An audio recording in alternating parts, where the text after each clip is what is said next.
जिले की हर खबर सबसे पहले आप तक पहुंचाने का वादा, बस यही है एक इरादा। आज ही लगाए अपना पद्मेश डिजिटल सेटअप। नमस्कार, आप देख रहे हैं पद्मेश 24/7 न्यूज बुलेटिन की शुरुआत करते हैं हेडलाइन से।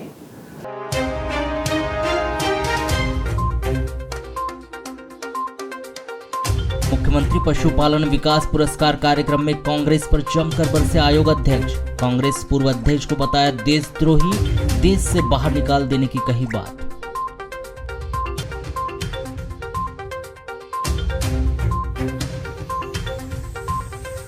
बहेला थाना क्षेत्र के अंतर्गत अमेड़ा में शराबी पति ने शिक्षिका पत्नी की गला रेत कर की हत्या। बातों में उलझाकर पुलिस ने पति को किया गिरफ्तार।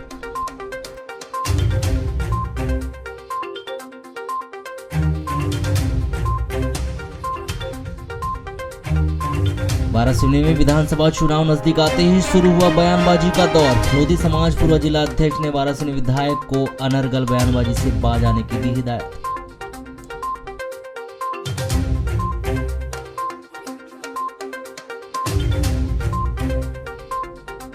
सामूहिक विवाह आमंत्रण कार्ड में सम्मान और अपमान को लेकर सीएमओ से भिड़े पार्षदगण। जमकर हुई हॉकटॉक। 12 फरवरी को उत्कर्ष मैदान में आयोजित किया जाएगा सामूहिक विवाह। मलाजखंड नगर पालिका सीएमओ सारस का पार्षदों ने किया विरोध। मलाजखंड बंद का किया आह्वान, सभी ने बंद का किया समर्थन। व्यापारियों ने स्वेच्छा से बंद रखे प्रतिष्ठान। मलाजखंड बंद का दिखा व्यापक असर। महज कागजों पर चल रही आदिवासी बैगांव के उत्थान की योजनाएं। आदिवासियों को नहीं मिल रहा शासन की योजनाओं का लाभ। सरकारी कार्यालयों के चक्कर काटने को मजबूर हुए आदिवासी। आदिवासी वनांचलों में निवासरत विशेष जनजाति बैगा आदिवासियों के उत्थान और उनके जीवन निर्वाह के लिए शासन प्रशासन के द्वारा अनेक प्रकार की योजनाएं चलाई जा रही है, जिनके बल पर सरकार बैगाओं का उत्थान किए जाने का दावा करती है, लेकिन इसकी जमीनी हकीकत कुछ और ही है। दरअसल बैगाओं के उत्थान के लिए जो योजनाएं शासन प्रशासन के द्वारा चलाई जा रही है, उनमें से कई ऐसी योजनाएं हैं जिसका लाभ बैगा जनजाति के लोगों को नहीं मिल पा रही, जिसके चलते बैगा आदिवासी जनजाति के लोग आज भी बदहाल जिंदगी जीने के लिए मजबूर है। यहाँ तक कि अति पिछड़ी विशेष जनजाति बैगा महिलाओं को पोषण आहार योजना का लाभ भी नहीं मिल पा रहा है, जिसके चलते वे आए दिन शासकीय कार्यालय के चक्कर काटने के लिए मजबूर है। तो वहीं वनांचलों में पिछले कई वर्षों से बांस कटाई का काम करने वाले आदिवासी बैगा जनजाति के लोगों को अब तक शासन के द्वारा बोनस की राशि का भुगतान नहीं किया गया, जिससे उन्हें आर्थिक व मानसिक परेशानियों का भी सामना करना पड़ रहा है और वे आज भी बोनस की मांग को लेकर शासकीय कार्यालयों के चक्कर काटते हुए नजर आ रहे हैं, जिसका एक नज़ारा शुक्रवार को कलेक्टर कार्यालय में भी देखने को मिला, जहां गढ़ी क्षेत्र के अंतर्गत आने वाले विभिन्न गांवों से आए ग्रामीणों ने कलेक्टर कार्यालय पहुंचकर उन्हें योजनाओं का लाभ दिलाए जाने की मांग की। उक्त मांग को लेकर कलेक्टर कार्यालय पहुंची ग्रामीण महिलाओं ने बताया कि उन्हें शासन के द्वारा प्रति माह पोषण आहार के रूप में 1000 रुपये की राशि दिए जाने का नियम है। योजना के तहत उन्हें प्रति माह 1000 रुपये की राशि मिलनी चाहिए थी, लेकिन किसी महीने वह राशि मिलती है तो 2-3 महीनों तक वह दोबारा राशि नहीं मिलती, जिससे उन्हें आर्थिक व मानसिक परेशानियों का सामना करना पड़ता है। इसके अलावा ऐसी कई बैगा आदिवासी महिलाएं हैं जिन्हें अब तक इस योजना में शामिल ही नहीं किया गया। महिलाओं ने बताया कि कई बार आवेदन करने के बाद भी उन्हें बैगा पोषण आहार योजना का लाभ नहीं मिल पा रहा है, जिसके चलते वे अपने बच्चों का लालन पालन ठीक से नहीं कर पा रही। समस्या हमारा वही पैसा बैगा पैसा मिलते हैं, वो लेट से मिलता है। 3 महीना 4 महीना में 1,000 मिलते थे, हमको ज्यादा नहीं मिलते। तो हर महीने कितने रुपए मिलते थे पहले? 1000 रुपया। तो अभी कितने महीनों से नहीं मिला है आपको? 3 महीना का होगा ना। 1000 तो पैसा नहीं मिल रहे तो अब मिलते बंद हो जाता है करके हम बोल रहे हैं। अच्छा। पैसा कहाँ की हम गरीब आदमी कर नहीं पाए। अच्छा, अभी जीवन यापन करने में क्या दिक्कतें जा रही है वहाँ पे? अब जीवन अब बांस कूप का पैसा बांस कूप कट रहे हैं तो बांस कूप में भी पैसा नहीं डल रहे हैं। महीना भर 1.5 महीना जैसा हो जाता है वो पासिंग दे देते हैं, फिर भी पैसा नहीं मिलता। ये कौन सी योजना के तहत आपको पैसे मिलता था और कब से मिल रहा था? 4-5 साल हो गए।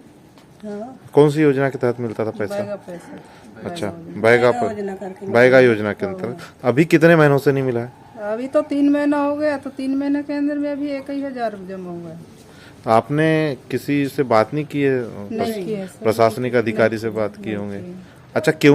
अब पैसे से नहीं मिलता तो कभी बच्चे के लिए कपड़े लगता, कभी काफी पुस्तक ऐसा खरीदना के लिए दिक्कत ही जाती है। खाने पीने के लिए सब में दिक्कत जाती है हमको। हम जंगल एरिया है, हमको कभी के टाइम बे टाइम हो जाता है तो गाड़ी मोटर की भी सीधा नहीं है हमारे गाँव में, तो उसी का समस्या मेरे क्या है जी? अब वही समस्या है, देखो मेरे पैसा क्या जमा नहीं होता।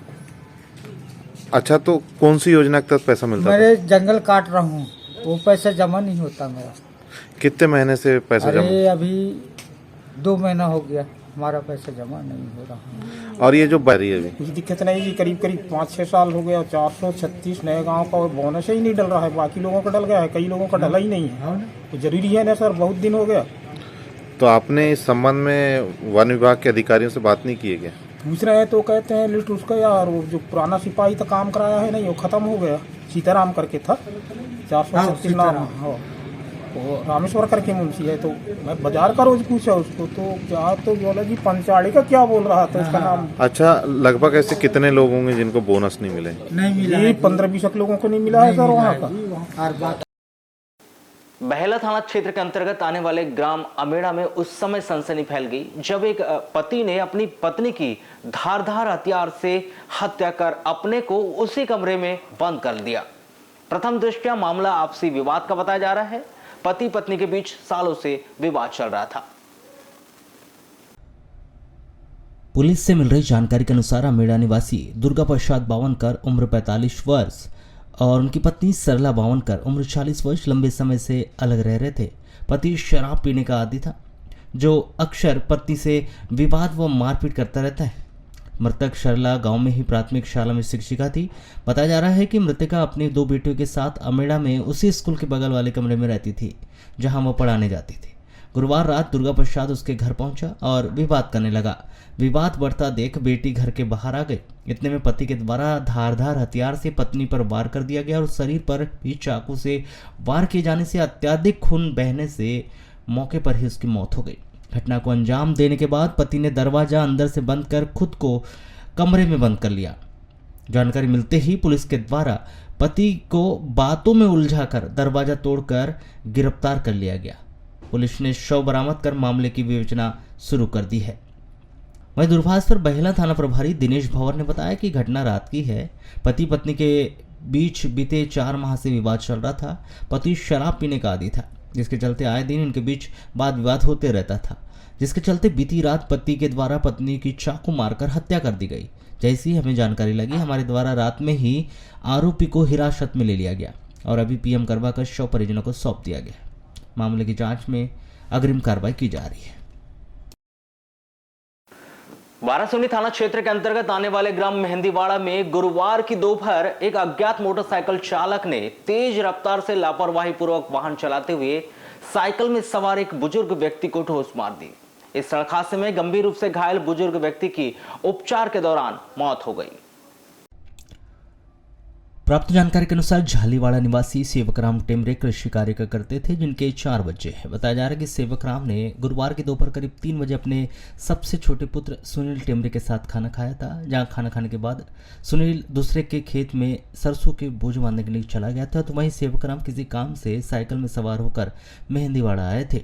सड़क किनारे मुनिम के खेत के पास किसी अज्ञात मोटरसाइकिल चालक ने तेज रफ्तार से लापरवाही पूर्वक मोटरसाइकिल चलाते हुए साइकिल में सवार बुजुर्ग को ठोस मार दी, जिससे बुजुर्ग सेवकराम सड़क पर गिरकर घायल हो गया, जिन्हें स्थानीय लोगों ने एम्बुलेंस 108 की मदद से उपचार के लिए वारासोनी के सिविल अस्पताल में भर्ती कराया गया। जहां बुजुर्ग की गंभीर हालत को देखते हुए प्राथमिक उपचार के बाद वहां के चिकित्सकों ने उसे जिला अस्पताल रेफर कर दिया गया, जहां गोंदिया ले जाते समय रास्ते में ही बुजुर्ग की मौत हो गई, जिस पर उनके परिजन शव लेकर देर रात जिला अस्पताल वापस आए। जहां मामले की सूचना मिलने पर अस्पताल चौकी पुलिस ने परिवारजनों के बयान दर्ज कर पंचनामा सहित अन्य आवश्यक कार्रवाई पूरी की। और पोस्टमार्टम करवाकर शव अंतिम संस्कार के लिए परिजनों के सुपुर्द कर दिया गया। वहीं मामले की जांच के लिए डायरी वारासिनी थाना पहुंचाई गई। ये घर पे तो हम 2 बजे खाना वगैरह खाए साथ में। उसके बाद मैं दूसरे के ज्ञानीराम जी के हुए जो राय वगैरह कटी थी उनके मैं बोझ बांधने चल गया। तो उस समय बाबूजी 3 बजे करीब कहना चाहिए वो मिंजोड़ा की निकले और मिंजोड़ा जाने के लिए। तो उसके बाद फिर मुझे मतलब 3:40 पे फ़ोन आया भाभी जी का कि भाई कि पिताजी वगैरह गिर गए हैं कह के ऐसा। उसके बाद मैं घर पे आया, भैया के साथ होकर फिर हम हॉस्पिटल गए। यहाँ पर लाया? हाँ, वाराणसी फिर यहाँ पर ही पड़ा? वहाँ पता नहीं किसने लाया तो पता नहीं। वाराणसी में जब पहुँचे तो ऑक्सीजन वगैरह लगी थी, ब्लीडिंग हुई थी मुझसे, कान से सब जा रहा है। अच्छा, फिर यहाँ पर लेकर के आ गए? हाँ, तो फिर वहाँ पर उसके बाद ऑक्सीजन वगैरह लगी थी। फिर वहाँ से मैडम ने रिफर वगैरह की बालाघाट की। फिर बालाघाट? हाँ, बालाघाट की। फिर यहाँ से भी रिफर किए? हाँ, फिर यहाँ पे भी रिफर हो गए। कहाँ की घटना थी ये मिंजोड़ा मुंदिन की खेती पास। तो ये साइकिल से थे क्या? हाँ, पिताजी साइकिल से। तो गाड़ी वाला कौन है, पहचानते हो क्या? नहीं पहचानता नहीं पहचान। तो एक्सपायर कहाँ हुए? पिताजी रास्ते में। शुक्रवार को वाराणसी रोड स्थित रानी वीरांगना दुर्गावती भवन में मध्य प्रदेश आदिवासी कांग्रेस संगठन की जिला कार्यकारिणी का गठन किया गया। मध्य प्रदेश आदिवासी कांग्रेस महिला प्रभाग की प्रदेश अध्यक्ष श्रीमती चंदा सरवटे की प्रमुख उपस्थिति में किए गए जिला कार्यकारिणी के गठन में श्रीमती संदेश बुद्ध सिंह सयाम को जिले की महिला संगठन की कमान सौंपी गई। तो वहीं कार्यकारिणी में अन्य पदाधिकारियों को नियुक्ति पत्र देकर उन्हें कार्यकारिणी में शामिल किया गया। वहीं कार्यकारिणी गठन के दौरान उपस्थित पदाधिकारियों ने आदिवासियों के हक अधिकार की लड़ाई लड़ने और समाज को मजबूत बनाकर समाज उत्थान किए जाने की बात कही। इसके अलावा उन्होंने बैगा ओलंपिक के तहत करोड़ों रुपए की राशि का बंटाधार करने की भी बात कहते हुए आदिवासियों को जल जंगल जमीन से बेदखल करने की योजना बनाए जाने का भी आरोप लगाया, जिन्होंने इस पूरे मामले को लेकर आदिवासियों की आवाज बुलंद करने और समाज में सुधार कार्य कर संपूर्ण समाज को सशक्त बनाने का भी निर्णय लिया गया।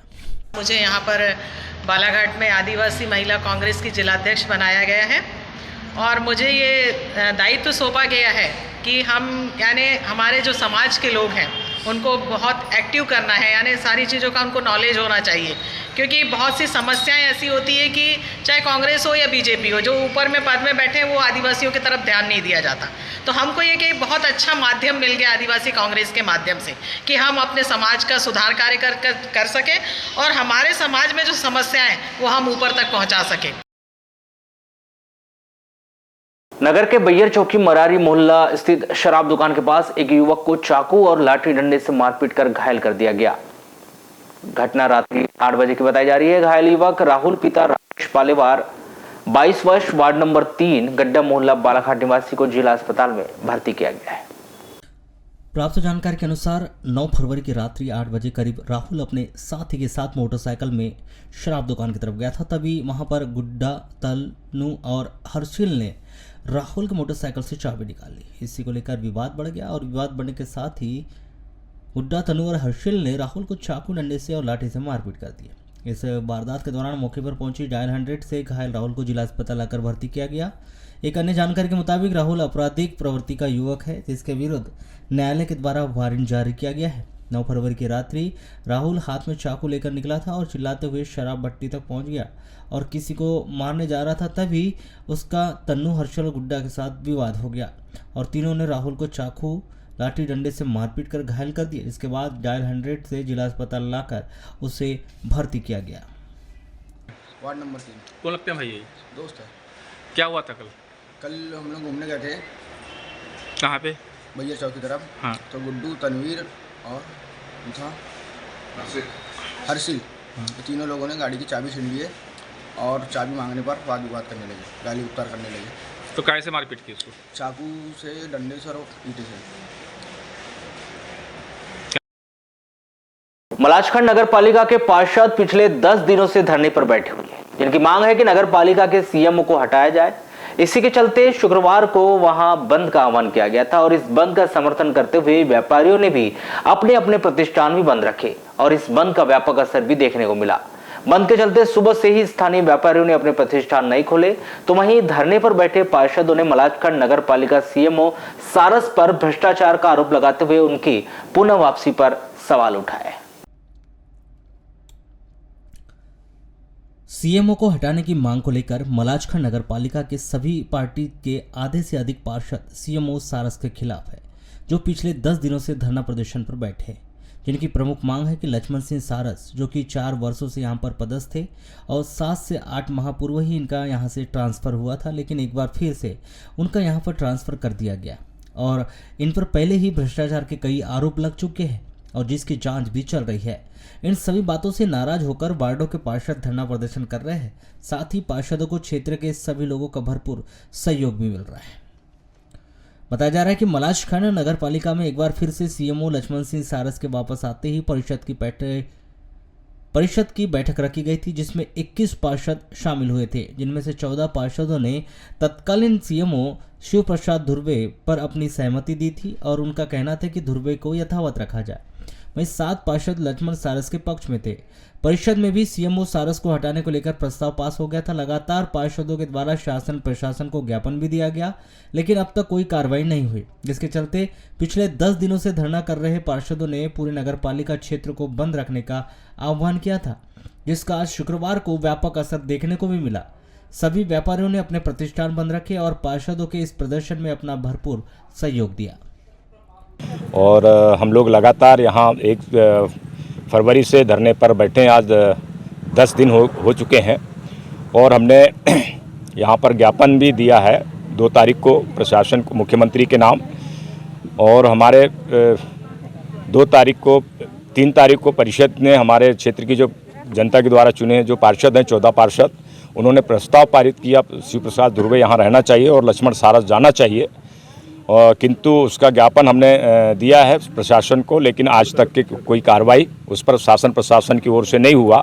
और इसी बात को ध्यान में रखते हुए आज पार्षदों के साथ पूरे नगर पालिका क्षेत्र की जनता ने नगर पालिका क्षेत्र को बंद करने का आह्वान किया था, जिसमें आज सभी प्रतिष्ठान हमारे व्यापारी बंधुओं ने हमें पूरा सहयोग किया और साथ में हमारे धरने में साथ में बैठे हैं। हम क्षेत्रवासियों की ओर से सभी व्यापारी बंधुओं का बहुत बहुत धन्यवाद करते हैं, आभार व्यक्त करते हैं कि उन्होंने इस धरना को सफल बनाया, और हम उन 14 पार्षदों का भी हम बहुत बहुत धन्यवाद और आभार व्यक्त करते हैं जिन्होंने ध्वनि मत से ये बात पारित की है कि शिव प्रकाश धुर्वे जी यहाँ रहना चाहिए और सारस जिनके ऊपर में पूर्व से ही भ्रष्टाचार से लिप्त हैं, उन पर आरोप हैं, कई जाँच चल रहे हैं, उनको यहाँ से हटाना चाहिए और मध्य प्रदेश शासन को उनका जो स्थानांतरण है निरस्त करना चाहिए। सपोर्ट मिला। लगातार 10 दिन से हम लोग धरने पर बैठे हैं और आज मैं भी व्यापारी हूं और हम लोग व्यापारी लोग ने स्वेच्छा से बंद किए हैं आज। कारण ये है, वजह ये है, मेन चीज़ ये है कि किसी अधिकारी का जब ट्रांसफ़र हो जाता है तो वो रिपीट नहीं होती। मतलब ये होता है कि जैसे प्रिंसिपल का ट्रांसफ़र हुआ तो दोबारा वो प्रिंसिपल नहीं आता उस जगह, एक टीआई का ट्रांसफ़र होता है तो वो एक टीआई दोबारा उस जगह में नहीं आता, एक बैंक मैनेजर का ट्रांसफ़र होता है तो वो बैंक मैनेजर उस जगह में नहीं आता। क्या वजह है कि ये एक सीएमओ का ट्रांसफ़र हुआ और फिर वहीं पर पुनः शासन प्रशासन ने उसको फिर लादा, जिसके ऊपर लोगों का कहना ये है कि भ्रष्टाचार है, ये है, वो है। तो क्या वजह है? शासन प्रशासन हमको ये बताए कि कौन सा ऐसा काम कर रहे हैं, अच्छा काम कर रहे हैं, क्या काम कर रहे हैं, वो वजह बताए और इस वजह से इसको रिपीट किया जा रहा है। वो वजह बता दे हमको शासन प्रशासन, हमको कोई दिक्कत नहीं। क्या मध्य प्रदेश में कोई और सीएमओ नहीं दिखे? इन्हीं को रिपीट करना था। बात वजह ये है ना, हमको बात इसी के विरोध में हम लोगों ने ये बंद का आह्वान भी किए थे आज, और पूरे हम व्यापारी लोगों ने बंद भी किए और पूरे सफलतापूर्वक बंद रहा आज। और सब लोगों को हम धन्यवाद देते हैं कि अभी तक हम लोगों ने 10 दिन तक शांतिपूर्ण तरीके से हम लोगों ने यहाँ पर धरना करे हैं। सुबह से जो पार्षदों द्वारा नगर बंद का आह्वान किया गया है मलाजखंड में, इसके लिए पुलिस बल पर्याप्त मात्रा में लगाया गया है। सभी की सुरक्षा को देखते हुए बंद शांतिपूर्वक रहा है। अभी सभी जगह छुटपुट दुकानें खुल रही हैं, शांति रही है क्षेत्र में, और इन लोगों का धरना प्रदर्शन है जो जारी है अभी। ग्रामीण थाना क्षेत्र के अंतर्गत आने वाले ग्राम बंदरझरिया में लड़की से मिलने आए एक युवक को लाठी और डंडों से मारपीट कर घायल कर दिया गया। घायल युवक राजकुमार पिता लक्ष्मी नारायण बघेल 28 वर्ष वार्ड नंबर 5 भरवेली निवासी बताया गया है। 9 फरवरी की रात्रि में यह घटना उस समय हुई जब यह युवक ग्राम कोसमी के बंदरझरिया के घर आया था। प्राप्त जानकारी के अनुसार राजकुमार बघेल भरबेली माइंस में ठेकेदारी से मजदूरी करता है, जिसके पिता लक्ष्मी नारायण बघेल भरबेली माइंस में मजदूरी करने जाते हैं।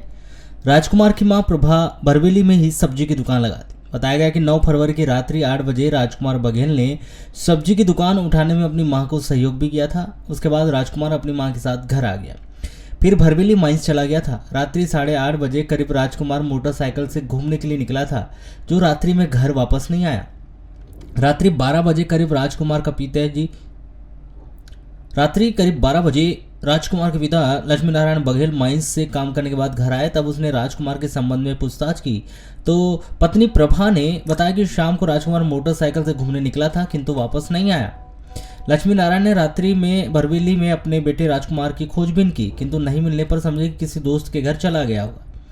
10 फरवरी की सुबह 7 बजे किसी ऑटो वाले ने राजकुमार को उसके घर पहुंचाया। राजकुमार घायल और अचेत अवस्था में था। राजकुमार के साथ मारपीट की गई थी, जिसे उसके माता पिता ने रिपोर्ट दर्ज करने के लिए भरबेली थाना ले गए थे। भरबेली पुलिस ने उन्हें आगे राजकुमार का इलाज करवाने कहे। तब राजकुमार को उसके माता पिता जिला अस्पताल लाकर भर्ती किया गया। तब उसके माता पिता उसे जिला अस्पताल लेकर आए और भर्ती किया गया। जानकारी के मुताबिक 9 फरवरी की शाम को राजकुमार बघेल बंदरझरिया में एक लड़की से मिलने उसके घर गया था। लड़की ने उससे 1000 रुपये मांगी थी। राजकुमार ने उसे रुपए नहीं दिया। इतने में लड़की का भाई अपने साथियों के साथ वहां पहुंचा और उन्होंने राजकुमार बघेल को यहाँ क्यों आया है बोलकर लाठी डंडे से मारपीट कर दिया और दोबारा आने पर जान से मारने की धमकी दे डाली। लड़की के भाई और उसके साथियों के द्वारा की गई मारपीट से राजकुमार बघेल के सर में गंभीर चोटें आई, जिसके बाद राजकुमार अचेत हो गया था। रात्रि में राजकुमार बंदरझरिया में ही पड़ा रहा। 10 फरवरी को सुबह किसी ऑटो वाले ने उसे घर लाकर छोड़ा, जो घायल हालत में था, जिसे उसके माता पिता ने जिला अस्पताल बालाघाट में लाकर भर्ती किया है। जिला अस्पताल पुलिस के उप निरीक्षक ने राजकुमार बघेल के बयान लेकर आगे की कार्रवाई शुरू। ये कौन है आपका? मेरा बेटा है। अच्छा, मारपीट वगैरह हुई है, क्या मामला था? कहाँ गया था कल ये? मेरे को पता नहीं है कहाँ गया था कल ये? अब वो कल कहाँ काम से आया। हाँ। यानी सुबह की ड्यूटी थी। अब काम से आया, मेरा सामान लाने लगा, दुकान लगाने लगा, छोटी सी दुकान थी। हाँ। और फिर रहा घर ही में रहा। फिर उसके बाद में दुकान उठाने लगा। फिर उठाने के बाद में फिर उसको कभी नहीं 9 बजे के बाद कहाँ गया था वो? फिर अब कहाँ गया, गाड़ी उठाया ना गया। रात में आया? रात में नहीं आया। आज कब आया ये? आज 6 बजे आया है। कैसे आया? कोई ऑटो वाले ने ला दिया। ऑटो वाले ने ला दिया तो हम फोन में परेशान। किसने बताया? पूछे तो बताया होगा ना हमने। सर हम किसी से पूछे नहीं ना, कौन बताते जाने। नहीं, उससे कुछ बताया? घायल स्थिति में आया था? हाँ, घायल स्थिति में वहाँ फटक में उतरा और एकदम ऐसा दिखने नहीं लगा, बढ़ गया। ऑटो वाला छोड़ा चले गया। फिर कहाँ लेकर गए आप इनको? नहीं, अब हम घर लाए, यानी घर ही में घर आ गया। उसके बाद कहाँ ले गए? हाँ, फिर उसके बाद में हमने कहे इतना उसको पूछताछ करे, मैं नहीं जा रहा था, फोन करके बुलाई तो गए। ऐसा कई कर बोला तो फिर हमने कहे क्या सोचेंगे क्या नहीं, हम लोग तो ऐसे मामले में गए नहीं। वो तो ठीक है, फिर क्या किया आपने? फिर हम थाना गए, ऑटो में बैठा के थाना भरबेली। हाँ। अच्छा। तब उनने बोले देखो जी, बोले पहले इसकी इलाज करो, उसके बाद में इसकी कारगी। लड़के ने कुछ बताया किसने मारपीट किया? कुछ बताया क्या? हाँ, मारपीट किया कह के किसने बताया? किसने मारपीट किया? लड़का ने बताया। कितने लोगों ने मारपीट किया था? बोले 10-12 लोग थे और मेरे को दिख भी नहीं रहा है और मेरे को लाठी से मार की है। एक ही है। क्यों मारपीट किया? कुछ बताया नहीं। और मारपीट पूरा इधर उधर चट्टे लगा हुआ है। चलो ठीक। क्या नाम आपका? Prabha Baghel. National mobile monitoring system को मनरेगा कार्य से हटाने और पंचायती राज अधिनियम 1993 में सरपंचों को पूर्व में प्रदान की गई शक्ति को वापस दिए जाने सहित वर्षों से लंबित अपनी 9 सूत्रीय मांगों को लेकर रविवार से पंचायतों में ताला जड़कर शुरू की गई सरपंचों की हड़ताल का जिले में व्यापक असर देखने को मिल रहा है।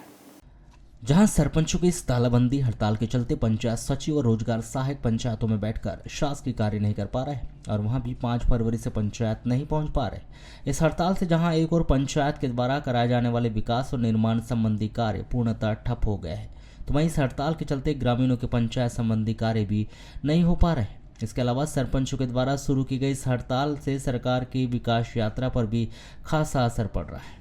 पंचायत में चल रही इस अनिश्चितकालीन हड़ताल से पूरा सरकारी तंत्र परेशान हो चुका है, जिसके चलते प्रशासनिक अधिकारियों ने लिखित में एक पत्र जारी कर अब पंचायत कार्यों में व्यवधान पड़ने पर संबंधितों के खिलाफ एफआईआर दर्ज कराने की चेतावनी जारी की है।